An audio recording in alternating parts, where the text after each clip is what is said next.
bienvenue dans l'émission Parole de Femmes. Aujourd'hui, j'ai encore la joie d'être avec mon invité et mon ami Audrey Mac. Bonjour Audrey. Salut Annabelle et bonjour à tout le monde dans la francophonie. Je suis vraiment super contente d'être avec vous, enfin, à nouveau. Oui.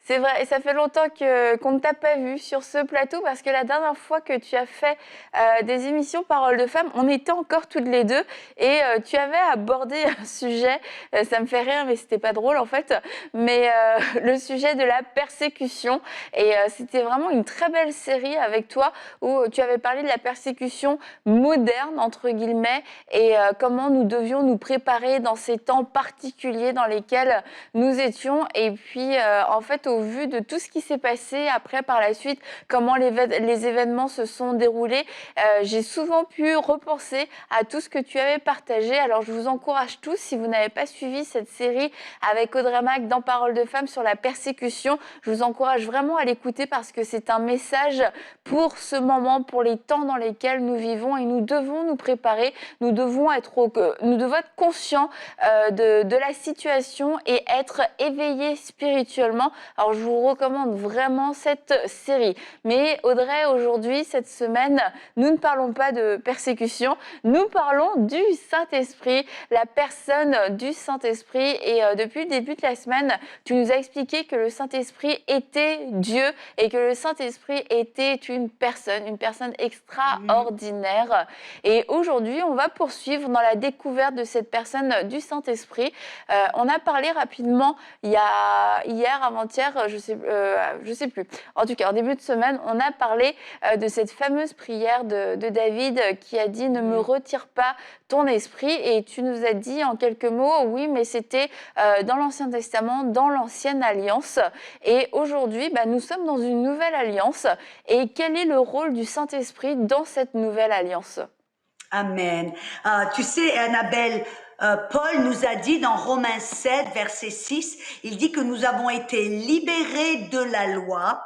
Et la loi, tu sais ce que c'est une liste de règles, ce qu'on doit faire et ce qu'on ne doit pas faire. Il dit, nous avons été libérés de ce système de règles et d'observation.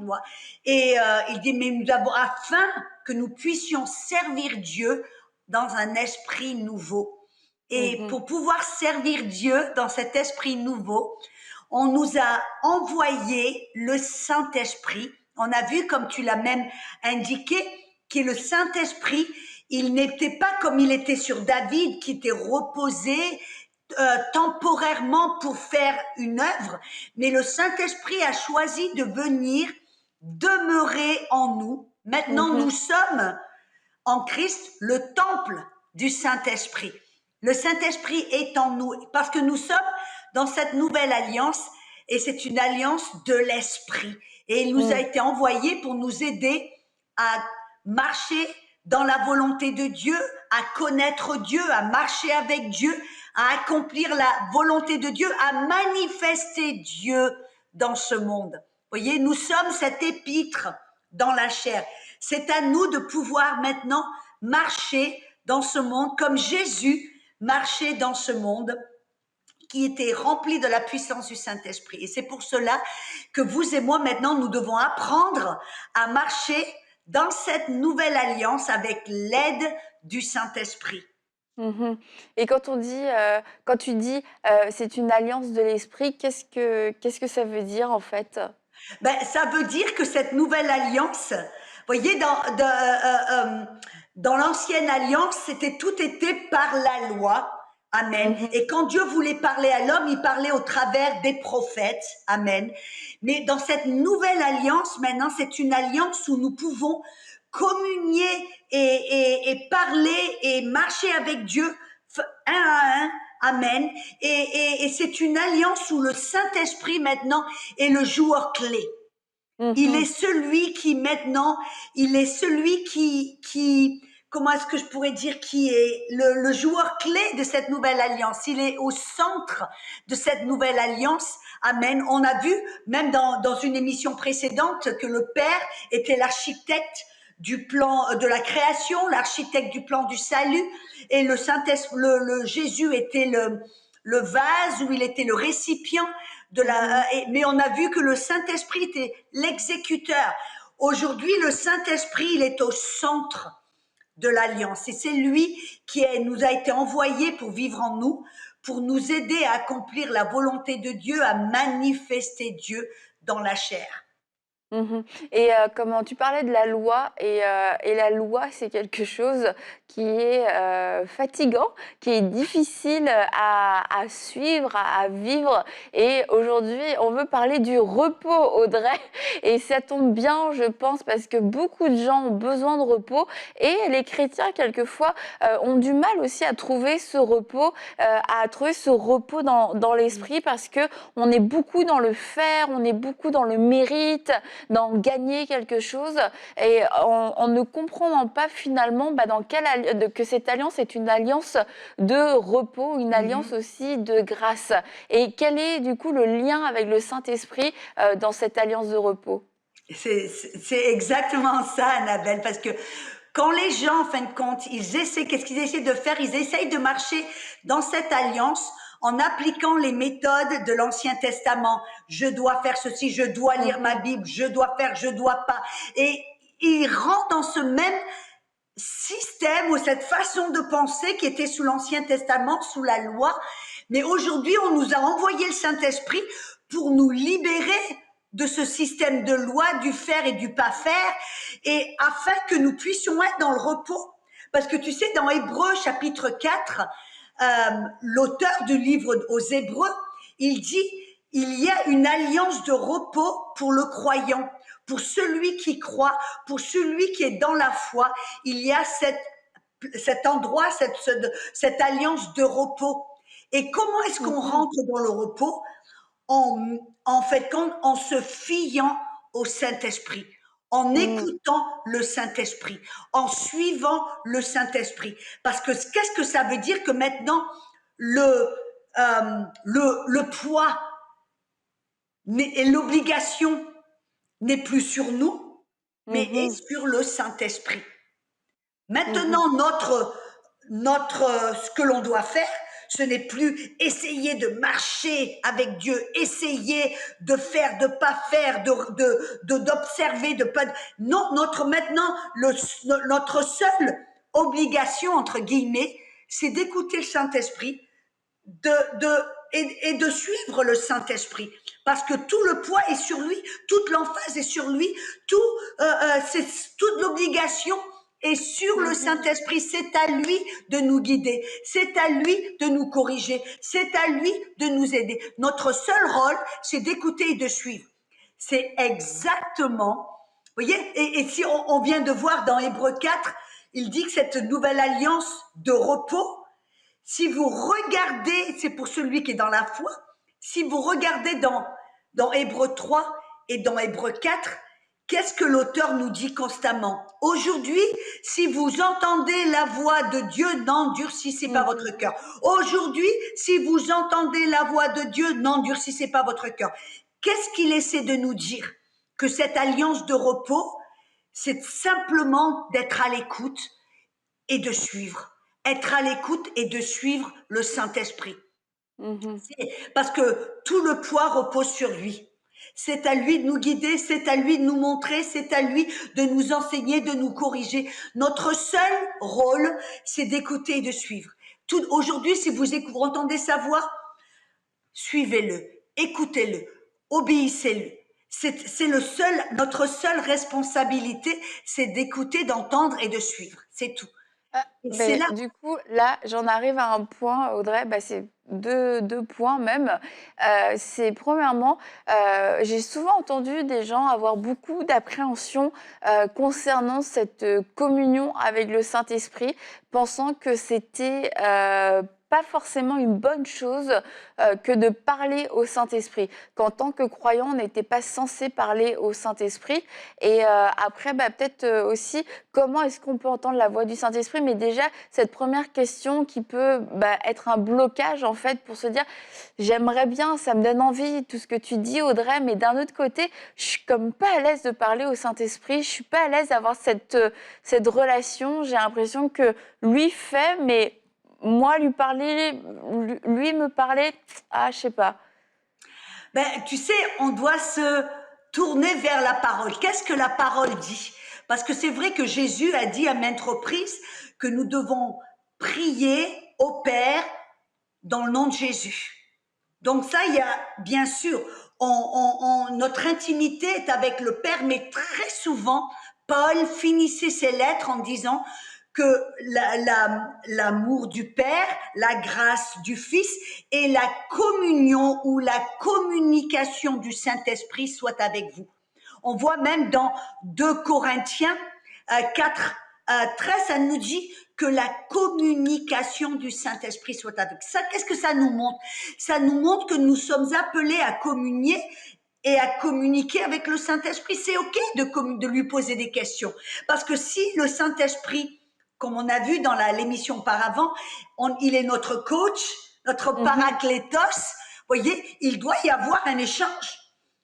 Il va nous guider, mais c'est OK de lui poser des questions. C'est OK de lui demander qu'est-ce que je dois faire, comment je dois le faire. Il doit y avoir cet échange entre coach et élève, cet échange entre paraclétos et nous, croyants, qui devons écouter et suivre le Saint-Esprit. Amen. Et tu sais, comme on a dit auparavant, quand on a parlé de la Trinité, il n'y a pas de compétition.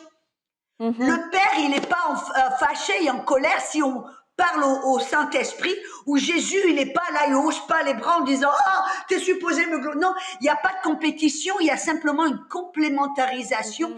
Et parce qu'ils sont 3 en 1, quand on parle au Père, ou on parle au Fils et au Saint-Esprit. Quand on parle au Saint-Esprit, amen, il n'y a pas de compétition avec le Père. Mais c'est intéressant que la Bible nous dit qu'il doit y avoir une communion et une communication avec le Saint-Esprit, parce que c'est lui, dans cette nouvelle alliance, qui est appelé à nous guider, à nous diriger, à nous corriger, à nous aider. Donc, il doit y avoir cet échange. Et c'est OK. Amen. Et du coup, comment Audrey reconnaître et entendre sa voix? Parce que comme tu nous l'as dit, il va nous parler, c'est un coach, tout le poids et la responsabilité est sur lui, mais on se dit, bon oui, le poids est sur lui, mais moi j'ai quand même aussi la responsabilité de devoir comprendre ce qu'il veut me dire. Alors quand tu dis, quand le Saint-Esprit parle, nous dirige, est-ce que c'est par voix audible? Est-ce que c'est un frisson? Comment est-ce que le Saint-Esprit parle? Mais d'abord, je voudrais mettre quelque chose d'important quand on parle, parce que très souvent les gens ils se disent mais est-ce que c'est nécessaire? Moi, je vais simplement lire la parole et c'est suffisant. Est-ce que c'est nécessaire de communier avec le Saint-Esprit? Jésus nous l'a dit. Il a dit si vous demeurez en moi et que mes paroles demeurent en vous. Et quand Jésus parle des paroles, il parle de la parole, en grec, c'est la parole rhéma. Et qu'est-ce que c'est la parole rhéma? C'est la parole que Dieu nous parle, c'est la parole vivante, la parole que Dieu nous donne et nous parle à nous directement, individuellement, personnellement. Voyez, la parole, Jésus est la parole vivante, c'est l'instruction, la parole entière, la doctrine de Dieu, c'est le logos. Mais quand Dieu nous parle à nous directement, individuellement, personnellement, ça devient la parole rhéma. Et c'est ce que Jésus nous dit. Il dit, vous devez demeurer en moi et mes paroles vont demeurer en vous. Qu'est-ce que ça veut dire? Que ces paroles rhéma, sa parole quand il nous parle à nous, directement, individuellement. Et ça, c'est important. C'est pour ça que tu te rappelles, Annabelle, dans Matthieu 4,4, Jésus, il a dit, l'homme ne vivra pas de pain seulement, mais de toute parole qui sort de la bouche de Dieu. Et c'est dans cette nouvelle alliance maintenant, c'est une alliance de l'esprit où on doit s'attendre, où on va demeurer en Christ, on va demeurer en Dieu. Comment? En communion avec Dieu, il va nous parler à nous personnellement et individuellement. C'est pour ça que Jésus a dit, mes brebis entendent ma voix. Maintenant, voyez, tu sais, je vais faire un petit détour, mais je crois que c'est important. Parce que tu te rappelles tout au début, dans le jardin d'Éden, C'était comme ça que Dieu fonctionnait avec l'homme. Dieu marchait avec Adam et Ève tous les jours. Et puis il lui parlait, il lui donnait l'instruction, il avait besoin de savoir pour le jour. Et tous les jours il marchait, Dieu leur parlait individuellement. Après, bien, on sait ce qui s'est passé. Qu'est-ce que l'homme a fait? L'homme a dit non, non, non, moi je vais le faire tout seul, je peux m'en sortir tout seul. Alors je vais manger de l'arbre de la connaissance du bien et du mal. Moi je peux le faire tout seul par mes propres efforts. Et qu'est-ce que c'est? L'homme s'est planté, on sait le reste. Mais bien sûr, Dieu est tellement bon. Qu'est-ce qu'il a fait quand il a fait sortir le peuple d'Israël d'Égypte? Il leur a dit dans le livre des Exodes, il dit, si aujourd'hui vous entendez ma voix et que vous obéissez mes instructions, je ferai de vous mes trésors. Amen. Et bien sûr, qu'est-ce que l'homme a dit? Non, non, non, Dieu, tu nous parles pas à moi individuellement et personnellement. Non, parle à Moïse et Moïse, après, tu viens me parler. Vous voyez, l'homme a refusé d'avoir cet échange personnel avec Dieu. C'est ce que Dieu voulait. Mais en Christ, quand dans cette nouvelle alliance, qu'est-ce que Dieu a fait? Il a dit, je vais vous envoyer maintenant, je fais de vous une nouvelle création, je vais vous transformer à l'intérieur, je vais mettre en vous mon Saint-Esprit et je veux maintenant, contre à rebours, on recommence à zéro, je vais parler avec vous personnellement, individuellement, au travers du Saint-Esprit. C'est le Saint-Esprit qui est, lui, le biais au travers duquel Dieu peut nous parler, Dieu peut nous révéler, Dieu, et on peut lui parler. Amen. Il y a cet échange, cette communion, cette communication avec Dieu au travers du Saint-Esprit. Et c'est comme ça qu'on doit apprendre à vivre cette vie. J'aime bien parce que dans Galates 2, Paul il dit, j'ai été crucifié avec Christ, ce n'est plus moi qui vis, mais Christ qui vit en moi. Et cette vie que je vis maintenant dans cette chair, je la vis par la foi dans le Fils de Dieu. Et comment est-ce que vient la foi? La foi vient de ce qu'on entend. Et ce qu'on entend vient de la parole Réma que Dieu nous parle personnellement. Et donc, on voit que le Saint-Esprit veut nous parler. Et donc, bref, comment est-ce qu'on sait quand le Saint-Esprit nous parle? Il ne va pas nous parler dans notre tête, il va nous parler dans notre esprit. Tu te rappelles, Annabelle, dans Jean 7, avant que Jésus parte, il a dit, c'est quiconque a soif, qu'il vienne vers moi, et de son sein va couler des fleuves d'eau vive. Je dis toujours, quand Dieu, dans la Bible, il y a une continuité. Quand Dieu parle de sa voix, il utilise des termes intéressants. Il parle d'eau, il parle de fleuve, il parle de courant, il parle de flot. Qu'est-ce que ça nous montre? Que la voix de Dieu vient comme un fleuve, comme un flot. Ça veut dire que c'est quelque chose qui vient non pas de notre tête, mais de notre esprit. Et c'est comme un flot spontané. Vous voyez, quand on fait couler un verre d'eau, ça coule. Il y a quelque chose qui coule. C'est pas forcé, c'est spontané. Donc, quand le Saint-Esprit nous parle, ça vient premièrement de notre esprit. Et c'est quelque chose qui coule. C'est qu'elle veut dire, c'est quelque chose de spontané. Je vais vous donner un exemple. Ce qui est intéressant, comment est-ce que je reconnais quand le Saint-Esprit me parle et ce qui est différent de l'intellect. Parce que ce qui vient de l'intellect, c'est on y pense, il y a un ordre, c'est prémédité, c'est quelque chose calculé. Mais quand ça vient de l'esprit, c'est spontané. Exemple. Quand quelque chose, je me rappelle, il n'y a pas très longtemps,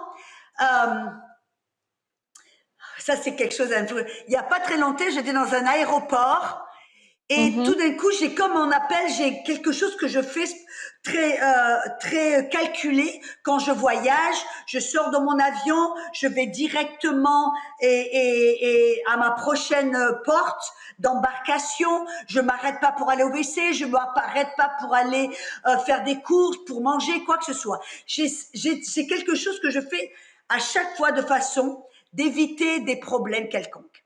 Et cette fois-ci, il y a quelques semaines de cela, c'était intéressant. Je sortais de ma porte d'embarcation et je vais pour aller directement à la prochaine porte. Et qu'est-ce qui s'est passé? J'ai eu comme une pensée spontanée qui m'est venue, et je savais que ça venait pas de moi parce que c'était hors de de ma façon de faire les choses. Ouais. Et j'ai entendu arrête-toi au WC. Ma première truc, c'était mais non, c'est pas comme ça que je fais mes choses. Je vais dire, et puis, mais parce que je savais que c'était hors de ma calculation ou de ce que je fais en principe, je savais que c'était quelque chose de spontané. Alors j'ai obéi. Je me suis arrêtée au WC. Je suis sortie des WC. Bref, je vais essayer de le faire très court. Et alors que j'ai passé devant il y a comme un endroit où il y a toute la sécurité là qui passe. J'arrive et au milieu de cette place de sécurité là où il y a toutes les sécurités et au milieu de cet endroit, tout d'un coup, on a entendu hurler « Arrêtez-vous! Arrêtez tout le monde !» Je me suis arrêtée, je me suis figée. Et tout d'un coup, à ce moment-là, je me dis « Oh, qu'est-ce qui se passe ?» Et on a entendu les agents de sécurité qui ont commencé à hurler en disant « Courez, courez, cachez-vous, partez, courez, danger, danger !» À ce moment-là, je ne savais pas ce qui passait. Je ne savais pas s'il y avait une bombe, je ne savais pas s'il y avait quelqu'un qui allait fusiller, bref. Mais tout d'un coup, je me suis arrêtée, mais j'ai ressenti, je me suis dit, j'ai parlé à haute voix, Audrey, ne panique pas. C'est vrai qu'à ce moment-là, il y a eu une panique horrible. Il y a eu une panique, les gens qui sont tombés, qui ont hurlé, les gens qui couraient, bref, il y a eu tout un truc de panique. Mais à ce moment-là, j'ai eu comme ce sens et je me suis dit à haute voix, Audrey, ne panique pas. Et j'ai marché et puis j'ai recherché dans mon esprit, je dis, qu'est-ce que je fais? Et j'ai vu comme un gros pilier là. Et je me suis cachée derrière ce pilier. Et tout d'un coup, j'ai ressenti comme une paix. Et j'ai dit, au nom de Jésus, paix! Je déclare la paix. Je commande à toute œuvre du malin au nom de Jésus. J'ai dit non au nom de Jésus. Et puis j'ai commencé à déclarer, à exercer autorité. Bref, je capsule. Tout d'un coup, il y a un agent de sécurité qui m'a entendu, qui est venu, qui m'a dit « Madame, partez, partez !» Ils nous ont fait aller sur le tarmac, le dehors. On a attendu 3 heures et demie. Bref, ce que j'ai découvert plus tard, c'est qu'il y avait un homme qui était venu là, dans ce côté de la sécurité, avec des fusils, avec des pistolets, dans un sac. Et il était sur le point de sortir ses pistolets pour commencer à fusiller tout le monde. Et à ce moment-là, quand j'étais là, qu'est-ce qui s'est passé? Il y a eu il s'est arrêté, il a pris son sac et il s'est échappé. Et c'était un criminel, en fin de compte, qui avait l'intention de venir pour tuer tout un tas de gens. Et là, qu'est-ce qui s'est passé? Parce que j'ai eu cette pensée spontanée, hors de mon intellectuel, hors de ma façon de penser ou de faire les choses. Je savais que c'était spontané parce que j'ai écouté, j'ai cédé à cette pensée spontanée. À ce moment-là, j'étais au bon endroit, au bon moment. Amen. Et je suis persuadée que, et je ne le dis pas d'une manière prétentieuse parce que je pense que Dieu a utilisé plus qu'une personne, mais c'est ce que Paul a dit.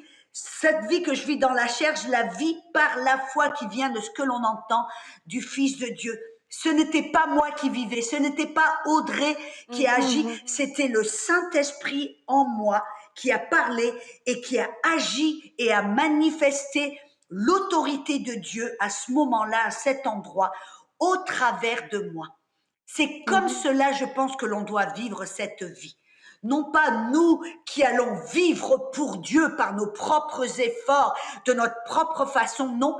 C'est une alliance. Vous voyez, j'avais rien à faire. Moi, la seule chose que j'ai fait, j'ai entendu cette parole spontanée qui est venue de mon cœur, hors de ma façon de penser ou de faire les choses.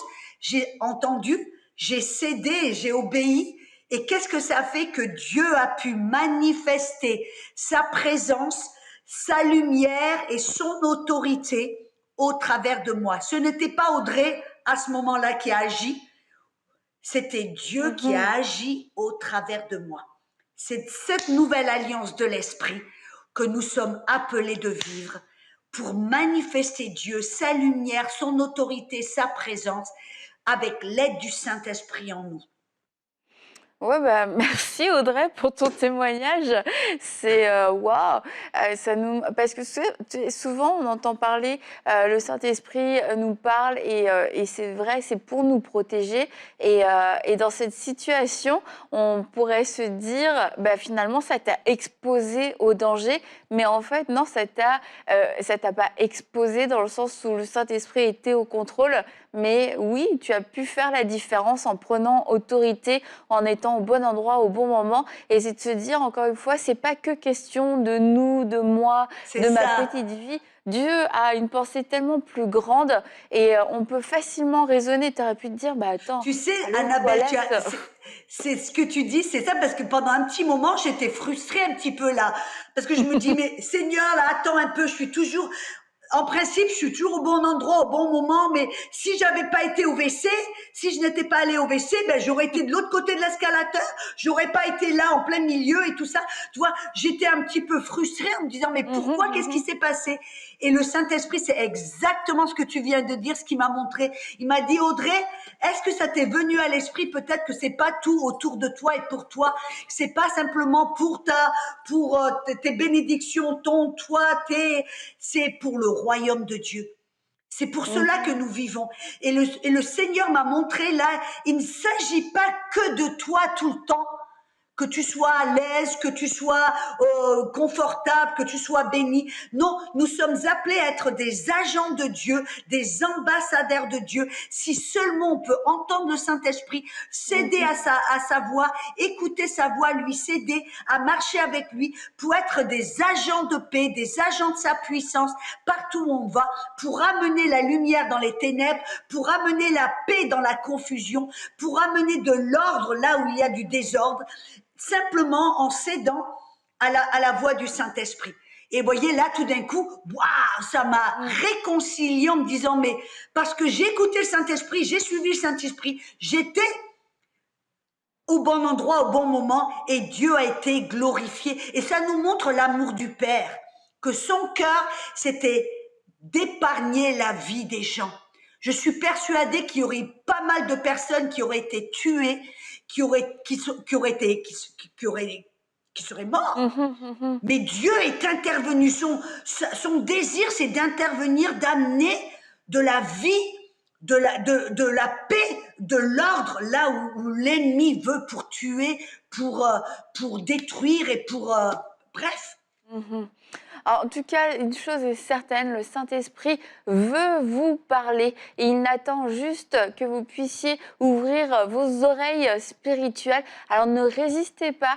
Audrey l'a expliqué, c'est cette pensée spontanée qui coule, qui dépasse nos programmes, qui dépasse nos horaires, qui dépasse nos raisonnements, nos propres calculs, notre réflexion, notre logique aussi. Quelquefois, ça peut être une petite chose comme Audrey, un petit détour dans les toilettes, mais qui sauve la vie de plusieurs personnes. Donc, soyons plus attentifs à ce que le Saint-Esprit veut dire plutôt que et oui, mais est-ce que vraiment, etc. Laissons-lui la place, ouvrons nos oreilles et soyons déterminés à pouvoir lui obéir, à pouvoir être utilisés aussi par lui pour pouvoir faire le bien partout où lui, il le veut. Alors, merci encore Audrey pour cette émission, puis on va se retrouver, on va continuer de parler du Saint-Esprit, de ce qu'il fait, de ce qu'il est, mais aussi de ce qu'il fait. Et on se dit à demain pour une prochaine émission de Paroles de Femmes.